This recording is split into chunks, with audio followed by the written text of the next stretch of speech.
After Xiao Yan successfully broke through to the Do-D realm, what became of the women who had once shared deep emotional ties with him? In the original Battle Through the Heavens novel, the final battle between Xiao Yan and Hun Tiandi, the legendary clash of two Do-D, ended with Xiao Yan setting his own Do-D body ablaze and transforming himself into the #1 heavenly flame on the heavenly flame ranking, the D-Flame. With that power, he sealed Hun Tiandi away for tens of thousands of years, finally bringing the war to an end with victory for the Allied forces. By then, the once prosperous Central Plains had been completely split in two by the battle between the two emperors. The enormous chasm they left behind would later become known throughout the world as the Twin Emperor Abyss. Following Hun Tiandi's defeat, the remaining members of the Hun clan were completely wiped out under the combined attacks of Gu Yuan, Zhu Kuan, and the other experts. Although a number of Hun clan members had experienced explosive increases in strength when Hun Tiandi advanced to Do-D, 7 or 8 out of every 10 had already been sacrificed by Hun Tiandi himself in blood rituals. As for the Hun clan's homeland, the Hun realm, even Gu Yuan and the others broke out in a cold sweat when they finally arrived there. There was no longer any trace of living people. All that remained was a seemingly endless sea of blood and countless piles of bones. It was clear that Hun Tiandi had truly been willing to sacrifice absolutely everything in order to reach the Do-D realm. Naturally, the so-called Hun realm was also destroyed by the Allied forces. From that point onward, only 3 of the ancient 8 clans remained: the Gu clan, the Yan clan, and the Lei clan. Of course, there was now another clan rising once again as well. The Xiao clan, whose Do-D bloodline had been reawakened after Xiao Yan became a Do-D. The benefits of a Do-D bloodline were greater for those who were more closely related to Xiao Yan. The most obvious example was Xiao Yan's daughter, Xiao Xiao. The very instant Xiao Yan stepped into the Do-D realm, Xiao Zhao's cultivation soared all the way to the 8-star Do Shang level. Lei Ying and Yan Jin, who had spent thousands of years cultivating before finally reaching such heights, nearly felt like vomiting blood when they saw it. That was the advantage enjoyed by the first generation to inherit the bloodline of a newly risen Do-D. It was easy to imagine that, with Xiao Yan's Do-D bloodline supporting them, it was only a matter of time before the Xiao clan returned to the glorious heights it had once known. With the Hun clan destroyed, the alliance between the 3 ancient clans was eventually dissolved as well. However, the Sky Mansion alliance continued to exist. As for the injuries Xiao Yan had suffered during his battle with Hun Tiandi, he relied on the power of the heavenly flames and spent only 2.5 years reconstructing his physical body. During that period, Xiao Yan also held an extraordinarily grand wedding with Suner and Kai Lin. Heaven and earth, along with countless people across the continent, became witnesses to their marriage. It was the fulfillment of the promise Xiao Yan had once made to the 2 women. Not long after the wedding, Xiao Yan handed the position of alliance leader over to Yao Lao. The Sky Mansion alliance no longer needed Xiao Yan to personally stand guard over it. On the current Do-Chi continent, there was likely no force foolish enough to provoke an organization associated with a Do-D. After that, Xiao Yan left freely and began traveling across the entire Do-Chi continent. During the following years of wandering, Xiao Yan also reunited with several old classmates from Jianan Academy: Lu Qing, Lin Xiaoyan, and Lin Yan. The group gathered inside a pavilion and drank together until none of them could drink anymore. Even after so many years, Lin Xiaoyan was still exactly like he had been back at Jianan Academy. He remained fond of forming factions and organizations. Apparently, he had established a sect called the Fang Gang somewhere in the eastern region of the Central Plains. Of course, compared with the monstrous Sky Mansion alliance, the Fang Gang was barely worth mentioning. Lin Xiaoyan looked at Xiao Yan and asked, "Where are you planning to go next?" Xiao Yan smiled. "I've been wandering around for quite a long time. I'm getting a little tired, so I'm thinking of returning to the Jiama Empire. If anything happens in the future, just go to the Sky Mansion alliance. I've already told them to look after you." Lin Xiaoyan immediately laughed. "That kind of backing is terrifying. Looks like following you to the Jiama Empire back then really was the right choice." Elsewhere, on a quiet mountain behind the flower sect, a graceful figure stood silently. Behind her, a woman dressed in a light-colored gown approached and softly called out, "Teacher." The woman in the moon-white robe slowly turned her head, revealing an elegant and beautiful face filled with mature grace. It was Yun Yun. Yanran, is something wrong? Looking at Yun Yun's beautiful face, Nalan Yanran quietly sighed. Over the years, many powerful figures with considerable reputations throughout the Central Plains, along with leaders of major factions, had openly expressed their affection for Yun Yun. Unfortunately, not a single one of them had made even the slightest progress. Nalan Yanran understood why. There was one person whose shadow had remained in Yun Yun's heart all these years. Perhaps it could never truly be erased. Nalan Yanran said softly. Xiao Yan sent a message. The instant those words fell, Yun Yun, who had always appeared calm and tranquil, suddenly turned around. What? There was an almost imperceptible tremble in her voice. Seeing her reaction, Nalan Yanran could only smile bitterly. There was even a faint trace of sadness in her expression. He asked whether you would be willing to return to the Jiama Empire. Yun Yun immediately froze. Her pearly teeth gently bit down on her red lips as moisture suddenly appeared in her beautiful eyes. The Jiama Empire had always been the place she missed the most. But the place in her memories was not Misty Cloud Mountain. It was the magical Beast Mountain Range. In Qingshan town of the Jiama Empire, the town had become far more prosperous than it had been years ago. There was now a medical clinic inside the town. Throughout the year, the entrance to the clinic was always crowded with people.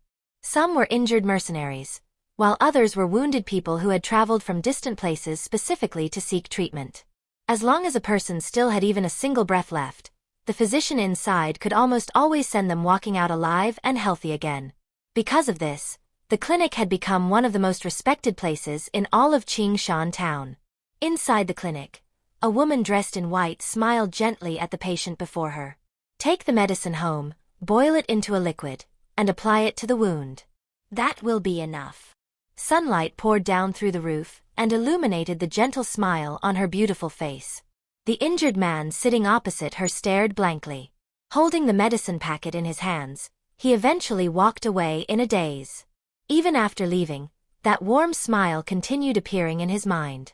A woman like that, so gentle and peaceful, seemed capable of calming every irritation in a person's heart.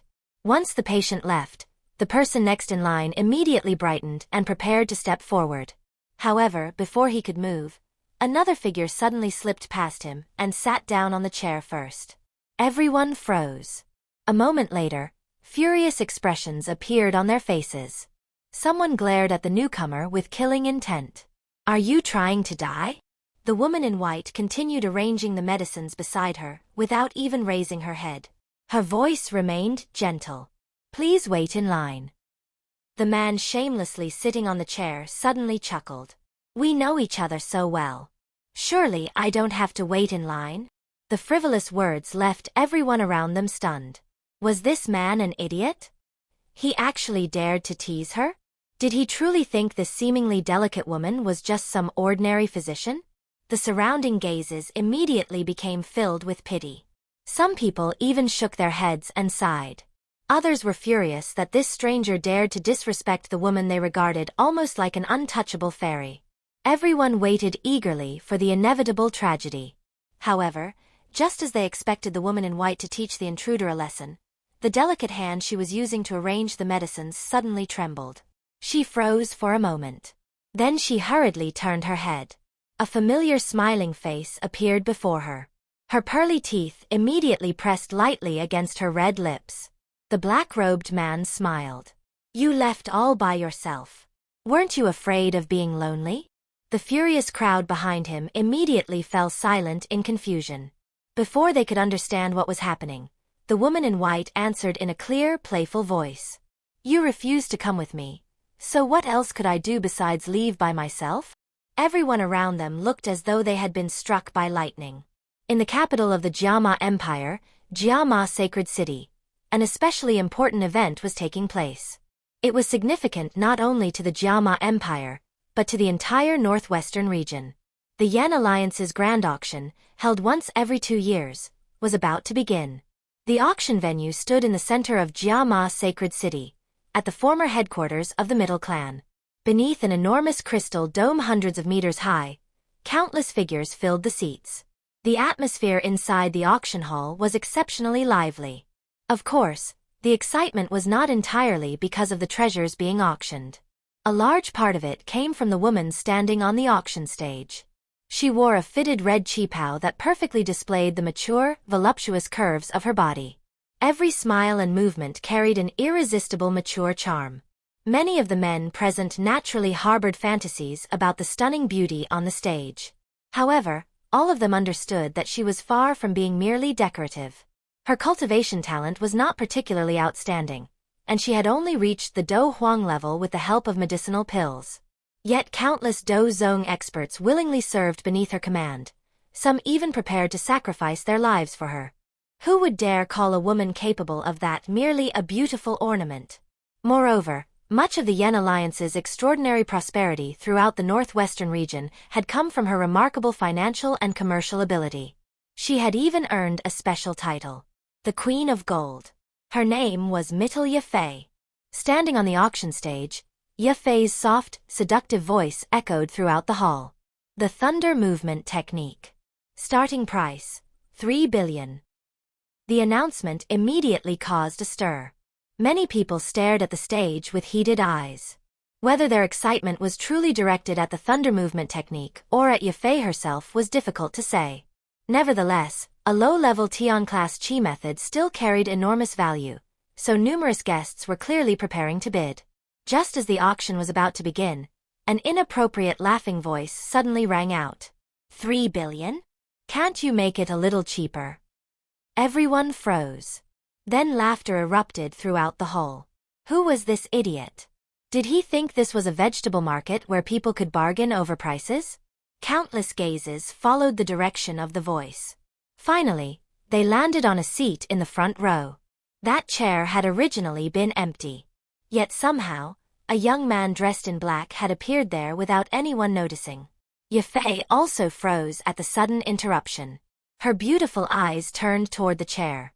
The instant she saw that familiar smiling face, the expensive scroll containing the low-level Tian-class Qi method slipped from her hand and fell to the floor with a soft thud.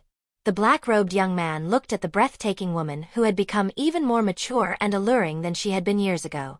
He smiled. 3 billion. And if I add myself to the offer, would that be enough? Many people immediately frowned. This man was obviously here to cause trouble. Several auction house guards darkened their expressions and quickly rushed toward Xiao Yan.